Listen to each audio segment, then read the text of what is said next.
Hello and welcome to this year's first frame update. Frame update for Friday. I'm going to kick things off with the second release of the Taboo airframe. So this frame will now be available in 4, 5 and 6 inch arms. The only difference between those three different kits is the arms itself. So if you do want to swap between them, you can. The only things you swap out is the arm. What else have we done to this frame? A lot of it is exactly the same. Had some really positive feedback. Guys love how it flies, how it accelerates, how it holds the line. One thing on this frame which was a dismal failure was the old VTX holder. Didn't work, it kept breaking, so I've stuck a huge amount of time and effort into redoing that, and I came up with this little thing. The piece that you see there is actually glass fiber, so that will make sure that you get the cleanest, clearest video possible without any interference possibly introduced by your frame. So that is really cool. You can also adjust the angle on it, which is great, to try and increase or decrease the angle that your antenna actually leaves your frame. Second big change that we've made to this frame, the side plates. If you have a look, the front is all but the same. The camera mount locating holes are identical, but we've shaved the back end off here completely. We found it unnecessary to have all that extra material, so we went ahead, shaved all of that off, shaved off some drag obviously, and a bit of weight as well. So that is the new Taboo airframe. Updated sides, introduction of the new 4-inch arm, and an all improved, really rugged, tough VTX holder. So go check that out. What else do we have? We have some smaller stuff. Gonna start off with these two little guys.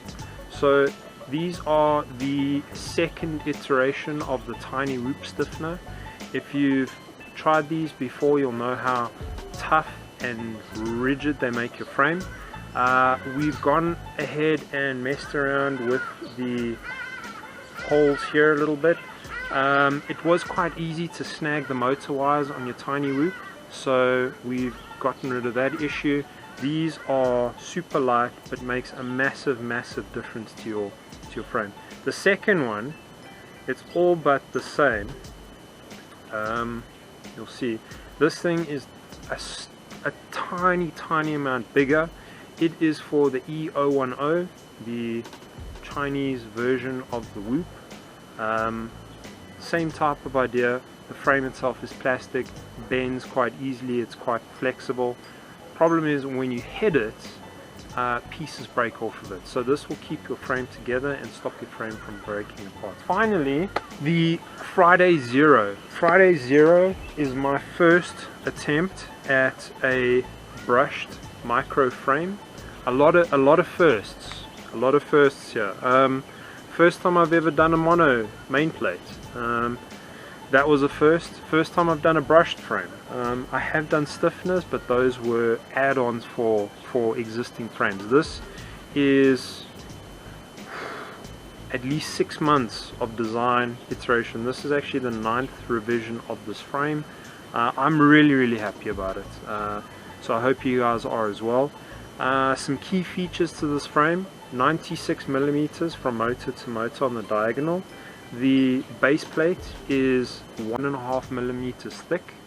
I found that going 1mm, although conventional and adopted by many people, I found it very flexible and the arms tended to break. So I went with 1.5 mil carbon on that, on the base.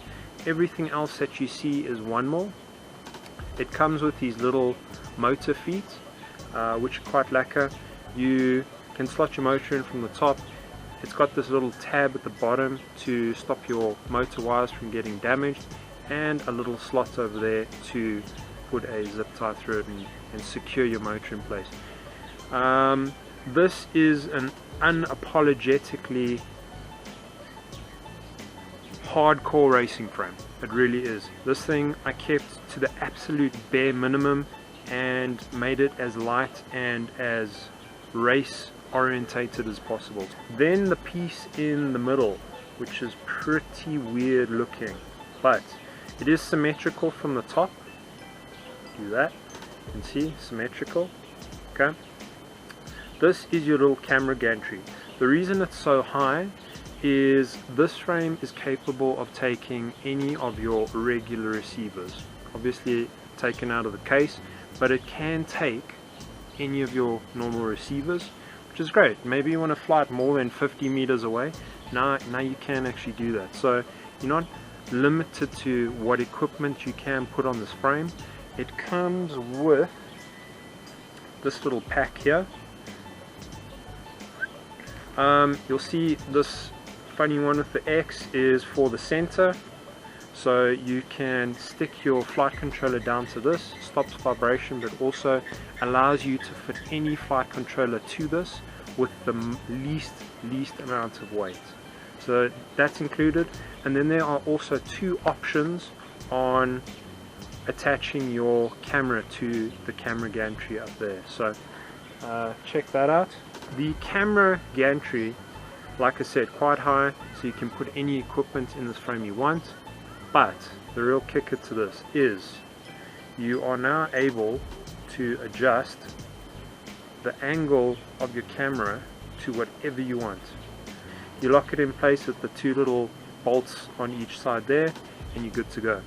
So that is FridayFPV's first brushed mini quad, well, micro quad in fact. So that's that. Finally, to add to, put that down. Finally, to add to the brushed zero frame are a whole bunch of these. What these are customizable sticker packs for your frame. So it comes in, there's red, and then this one, which is quite a laugh as well, is a glow in the dark sticker. So now you can race your frame around at night, and it's cool for spectators, and when you crash your quad it's easy to find. But these are just a laugh, they're really cool. If you want to customize it, you can put one on the bottom, one on the top. You can go crazy, you can mix it up. So check out all the videos for all these frames and how to use them, how to put them together. Those will be coming up shortly. Backflip.